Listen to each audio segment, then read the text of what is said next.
নিশা nursery থেকে বলছি, আসাদুল হক, 6 নম্বর রেলগেটের এই নার্সারি থেকে বলছি যে এখানে সমস্ত ছাদ বাগানের জন্যেই এইসব ফলের গাছগুলো পাওয়া যাবে।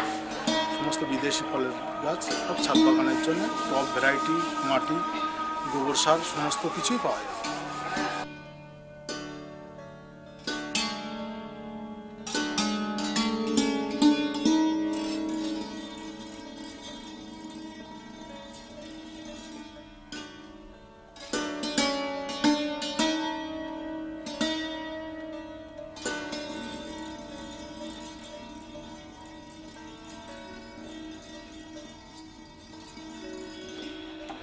হ্যাঁ, এটা হচ্ছে থাই কাশ্মীরি অ্যাপেল বের, আমরা যাকে বলি কাশ্মীরি কুল, লাল কালার হয়।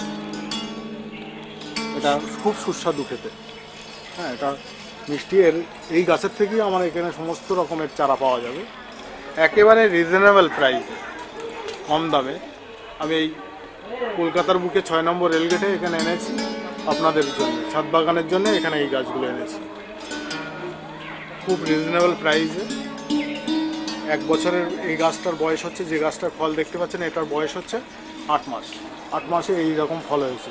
এখন যদি আপনারা এই জানুয়ারি মাস, আজকে 5 তারিখ, এই 5 তারিখে যদি এখনই এই জানুয়ারি মাসে যদি রোপণ করেন, তাহলে 1 বছরের মধ্যে এই গাছে একটা বড় 24 ইঞ্চি যদি টবে লাগানো যায়, আপনার 20 কেজি, অবধারিত 20 কেজি কুল হবে।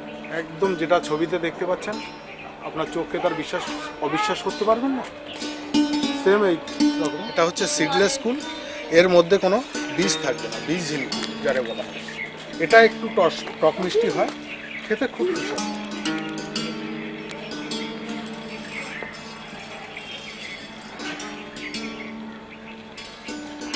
এটা 6 মাসের গাছ।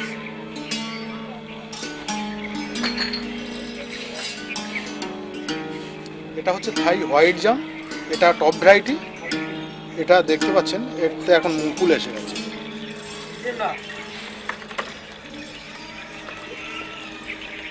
এইটুকু গাছে মুকুল এসে গেছে।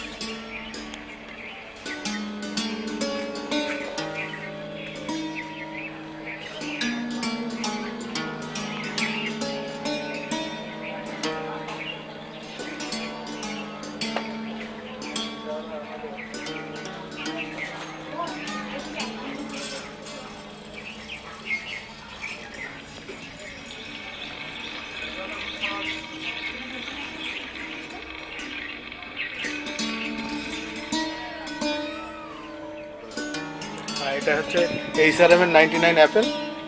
এটা আমাদের এই রাজ্যতেই হবে, এই 42 ডিগ্রি সেলসিয়াস তাপমাত্রা।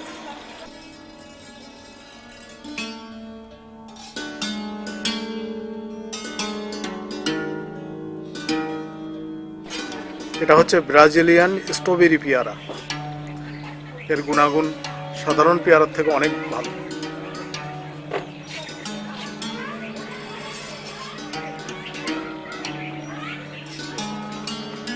এটা হচ্ছে বল সুন্দরী কুল। এটা অ্যাপেলের শেপ আসবে, অ্যাপেলের মতো বড় বড় হবে, একটা 80 গ্রাম থেকে 90 গ্রাম ওজন হবে। এটা এই কুল গাছটার বয়স হচ্ছে 6 মাস।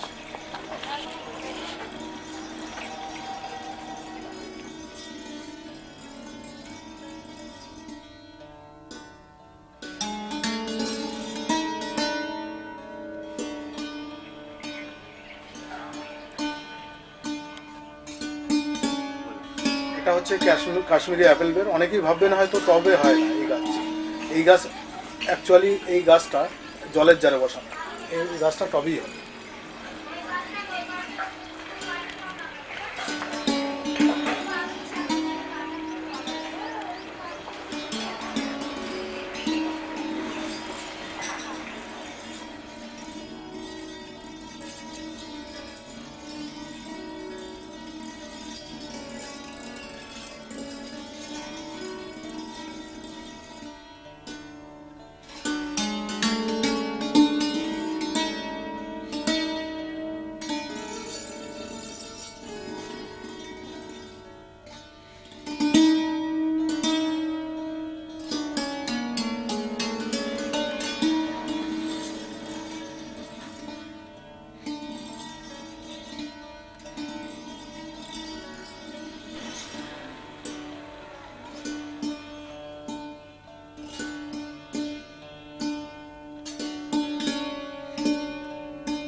বলো। হ্যাঁ, আমার এখানে আসার ঠিকানা হলো নিশা নার্সারি, 6 নম্বর রেলগেট, রাম ঠাকুর মন্দিরের পাশের গলি। এখানে আসুন, আপনারা দেখুন, দেখে কন্ট্যাক্ট নাম্বার 8910447184, এটা আমার হোয়াটসঅ্যাপ।